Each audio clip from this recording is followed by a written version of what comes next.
All right. Obviously disappointed in not being able to get the victory down in New Orleans this past weekend. Thought we faced a very good Tulane team. When you look back at the game, and I've watched it multiple times and watched it with both sides of the ball and special teams. You look at the things that we did well, and I thought we did start the game very well. Thought we played very well in the first quarter. I thought that as the game went on, there's half a dozen plays where Tulane made a play and we did not, one way or the other. And I thought those plays, combined with a couple of mistakes that we made that Tulane did not, ended up in them winning what was a highly contested game. And certainly congratulations to Coach Fritz and Tulane moving on to 5-1. They've got a good football team, just like we thought. And we've got to be better in all phases of the game, and got to improve from our performance last weekend. And the one thing I do know is we have a very motivated group. We have a motivated group of coaches. We have a motivated team. We had a good workout on Sunday evening. We've had productive both players and coaches things over the last day and a half since then. I expect us to have a really good practice this afternoon. I expect the Pirates to play well this coming Saturday. Excited to be back at home. Should be a great atmosphere, 7:30 kickoff, homecoming. You're going to have, a lot of people back here for the Hall of Fame induction and Marcus Crandall going in. And just a lot of excitement around the game. And it's two really good football teams. Obviously, Memphis is coming off of a tough loss to Houston last Friday night. I was able to watch most of that game after we finished up our meetings. So, we've got two teams that are, really good teams that matched up this weekend. Should be a great game. We'll be ready to go. So, questions? Coach, you guys are at a point where those handful of plays are going to dictate who wins a game, going forward. So, how do you guys address it as a coaching staff? Do y'all overemphasize it, or try not to put too much pressure on those plays? How do you address that when you sit down with your staff and the players?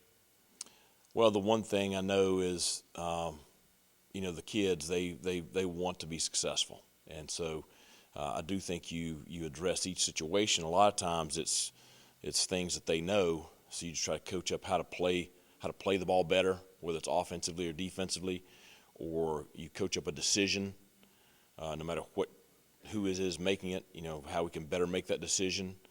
We're always looking at how we can do things better as coaches.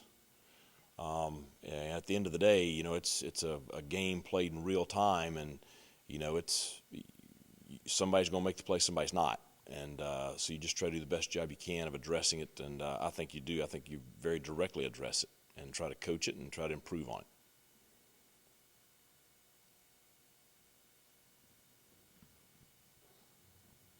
Maybe when you talk about decision making, that sort of answers it. But have you been able to put your finger on or diagnose maybe the disconnect of having a lot of talent on offense versus just having some struggles in some certain games?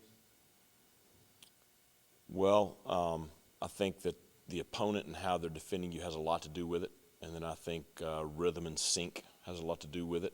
Everybody being on the same page has a lot to do with it.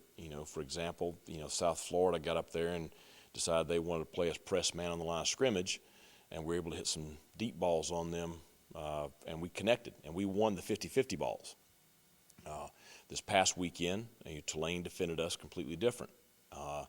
And I think after probably the middle of the second quarter on, we just, we were able to drive the ball pretty well till you got down to around the 30-yard line, and we just did not make the plays that you have to make. You got to score points. And conversely, on the other side, we did give up a few plays to Tulane. And so I think that's where it goes into just we've got to improve our execution. We got to improve everybody being on the same page. Everybody in this conference has a lot of talent. You know, Tulane had a lot of talent on defense. Tulane had a lot of talent on offense. You know, Memphis this weekend, they've got a lot of talent on both sides. We all have a lot of talent. So it comes down to who can execute the best, you know, who can play together the best. That's really the big one. You know, the better team is going to win on game day. And so it's, you know, striving to try to get a group of individuals to play together and be the best team on game day each Saturday. Coach, what's the running back room look like right now as far as the health goes? I mean, Barn got banged up a little bit in play in the fourth quarter, but and Keaton's been a little banged up. But how's the whole running back room? I think pretty good. I mean, we've got bumps and bruises everywhere. I mean, that's, you know, everybody does. I promise you Memphis does too. And so that's why we're fortunate to have a great athletic training staff. And, you know, they're doing a great job with the kids as far as taking care of their bodies and improving each day. And then, you know, the goal is to have everybody ready to go on game day.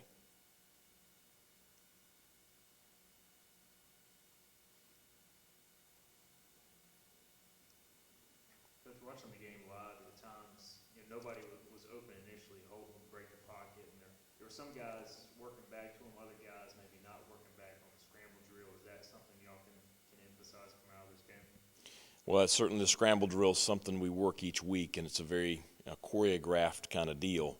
And I agree with you. I don't think we did a great job with it at times last Saturday. And, you know, why we didn't last Saturday, you know, that's the questions you ask when you're watching the film. And it's certainly something you emphasize. You know, for example, we do pass scale good on good every Tuesday and every Wednesday in practice. And the thing I encourage the quarterbacks to do is, you know, don't sit back there because, you know, you don't have an offensive line, defensive line in those settings. You know, after a certain beat, you know, you need to scramble. And Coach Kirkpatrick encourages them to scramble because, you know, we work the drill against air, okay? But and that's fine. You know, you work it against air so they know where to go. But then the best work is when you're going against the defense because you're reacting to another body. And, you know, we just got to continue to do a better job of taking that to the field. We've obviously had some huge plays in the scramble drill throughout the season so far. So, you know, to me, it comes down to more just a focus deal in the ball game. You were talking about that game last Friday. Memphis kind of fell apart in the fourth quarter. What did you see from them late that you thought, hey, you know, we could definitely copy Houston and try and exploit some things? I guess what did you see from Memphis? Well, I think it was not as much what I saw from Memphis as what I saw from Houston. You know, you had a huge kickoff return for a touchdown that started the whole thing and kind of energized Houston. And then you had, you know, they started playing better defensively. They were able to get some stops. Houston was able to score. They were able to get an onside kick. And, I mean, the combination of the scoring drive, onside kick, you're right back out on defense, Memphis. Houston was able to drive down, you know, pretty easily for the game-winning touchdown and extra point with seconds left on the clock. So, to me, it was more, you know, Houston really got going. The kickoff return kind of ignited the comeback, and then I do think that Memphis got tired defensively there late in the game.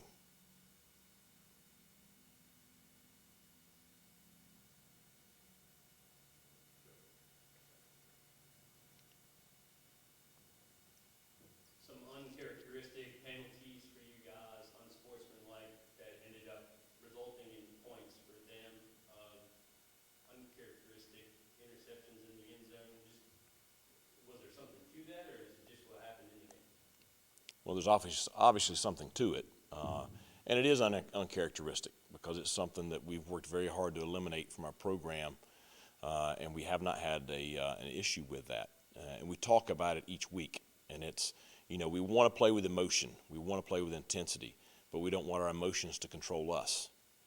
And we had a player that made a poor decision post-whistle on a critical third down that we had gotten to stop there in the first quarter that gave Tulane a first and goal inside the 5. And it's a mistake that, you know, that player wishes they had back. You know, they are remorseful for it. But, you know, once it happens, it happens. And it's a heat of the moment thing. It's not something that can be tolerated. and it's not something that our team wants. So, it's something that we've got to continue to focus on, and it's something that I talk about each week. And I know there's certain things that I hammer each week that sometimes, the kids, they don't register how important it is until something like that happens. Oh yeah, that's what coach is talking about. But it's part of being a good football team, because good football teams, they don't beat themselves with pre-snap penalties and post-snap penalties. You're going to have penalties during the play. You're going to have things that happen because it's a highly competitive game. The interception in the end zone, it was a poor throw. That's all it is. It's a poor throw. If the throw is accurate, it's a touchdown.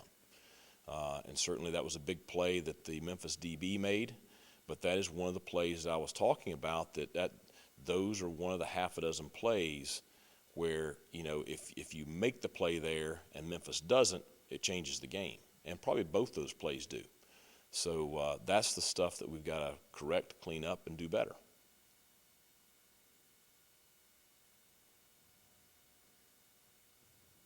Coach, when you look at Hennigan, very successful passer, obviously. It looks like he's taking off doing some more in the ground game this year. And I remember last year he would kind of scramble, make some plays. Just how much of a difference does that make when you're trying to defend him? A lot. I mean, it's challenging. He is their leading rusher as far as yardage gained on the year. And part of that's they're using multiple backs. They're using 3 different running backs, so it's more distributed among the 3. But still, he's their leading rusher yards gained on the year, and that's the example of his mobility. He's a really good quarterback. He was good last year. He's improved this year. 1,500 plus yards passing, completion percentage over 60%, 10 touchdowns, 1 interception. I think he's got. And I think Michael Pratt is one of the better quarterbacks in our conference. I think Seth Hennigan, may have more arm talent, as far as just strength and accuracy and things like that. Just that's from tape. So I just think that I think he's a really good player. I think we're going to be challenged, and I think his mobility adds, another wrinkle to that.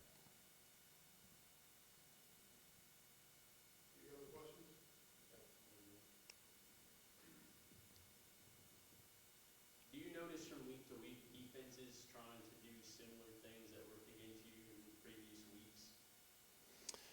Well, I think we all are copycats to a degree. I think offenses try to, we always try to work things defensively for us that, somebody else might have had success with earlier in the year that we think may come back up. I think a little bit the same way with opposing defenses too. But, you look at the last couple of games, Navy, South Florida, and Tulane, that's 3 completely different schemes that we saw. And so I do think very much they may try to look at a few things that may work here and there, but it still has to fit within what they are schematically.